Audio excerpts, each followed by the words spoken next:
Hey all, so today I'm going to show you a problem with these older Ford doors.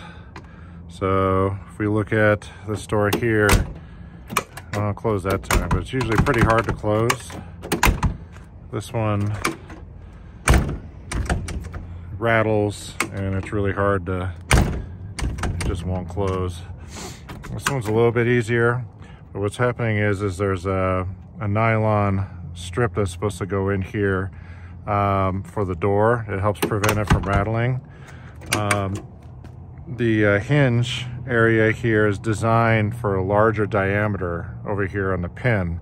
So when the nylon sleeve wears off or goes away like it's missing on this one, then this latching mechanism is unable to work properly, so it takes a lot of effort to try to close the door. We go over to this side. You can see this still has a nylon insert, so it closes nice and easy, no problem. So a trick to this, instead of buying the whole assembly, is to use a 1/2-inch PEX line, like this one here. This is a Shark Bike PEX line from Ace Hardware. They cut this piece for me and they didn't know how to ring it up, so they just gave it to me for free. So I'm going to go ahead and cut it and put it in here and go from there. So it's really easy to pull this off. You just unscrew it. These must be factory shims. So what I'm going to do is, you got this assembly in here. I'm just going to work it out of here. Take this bolt out. It'll unscrew out. Take this out. Cut the PEX piece to fit in here. And I'm just going to use my vise to press the PEX in here, you know, the piece that I cut out, and then just screw it back together and we'll see if it works. All right, we're back. So here we go. This is what I did.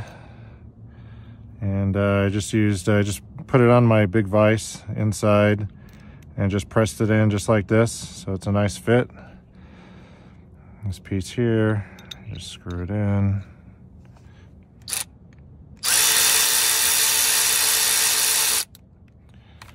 Like that. Take our washers. This is a custom made vehicle, so all this stuff probably fits a little bit differently, but in the end it all does the same thing.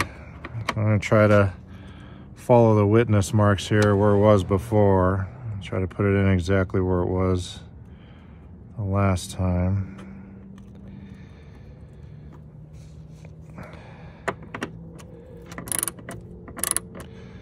I tried to get white PEX so it looked better, but unfortunately they were out. One of the reasons why I got that one for free. Oh, look at that. That's nice. So you see that gap here, it's sticking out a little too far, so I'm going to go in a little bit with it if I can. It looks like it's already pretty far in there. There we go, I went a little bit.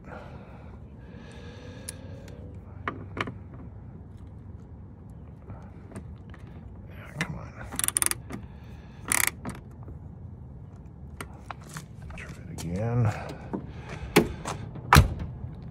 Yeah, that's nice. Wow, it's like hardly any effort. Look at that. Oh. Yeah, I'm pretty happy with that. I'll tighten it down a bit more.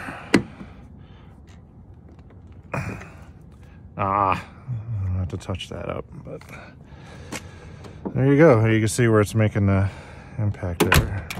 Yeah, that's nice. All right, so now I'm going to do the same thing to the other side. Remember, this one is like impossible. So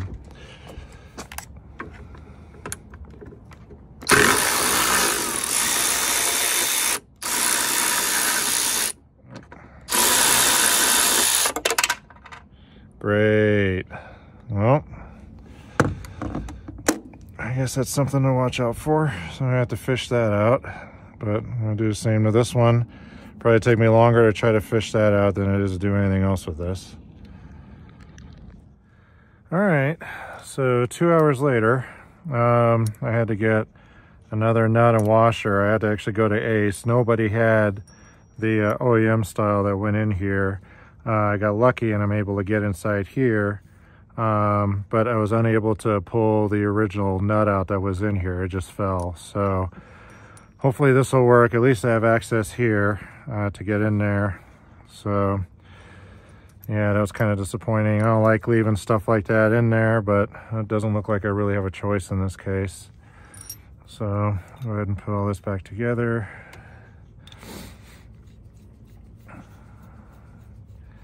So sorry the other video, or the other cuts in this video are blurry. I got a new iPhone 13 1T, Pro to the max, and I'm still getting used to using it. I had it on like, I don't know, cinematic mode or something. Now it's on regular video. Hopefully it looks a little bit better.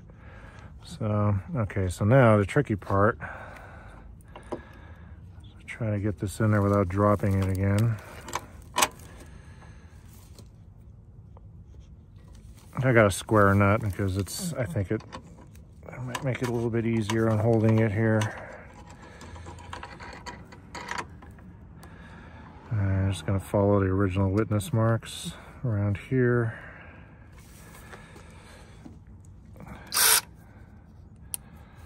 Tighten this back down. Of course. There we go.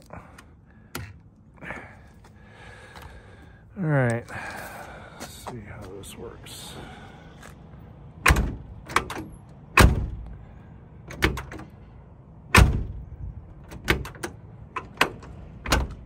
Yeah, it seems pretty good. Looks like it could probably go in a little bit more. Let's stick it out. So maybe I'm being a little too picky about this, but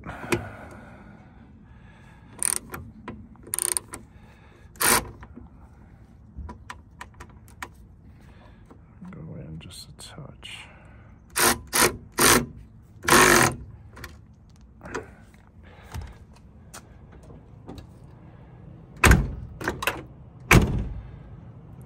That made a big difference. Yeah. I'm gonna go back out.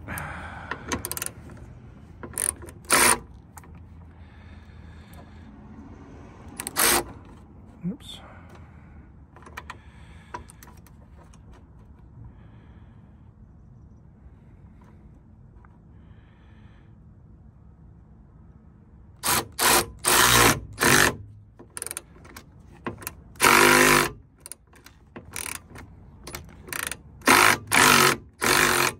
Come on.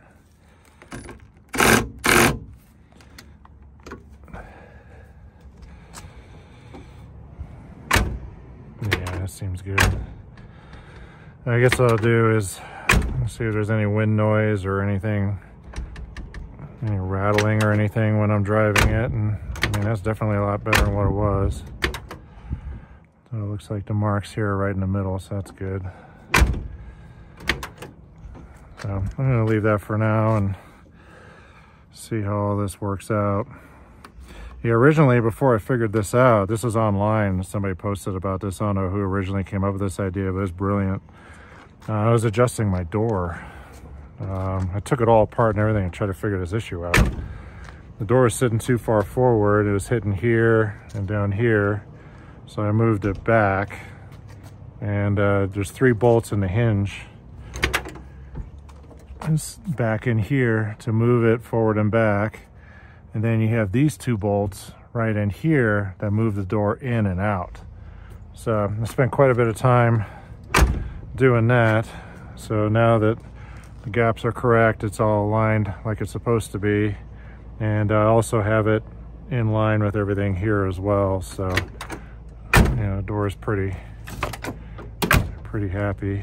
So we'll see how this goes. I guess that's about it.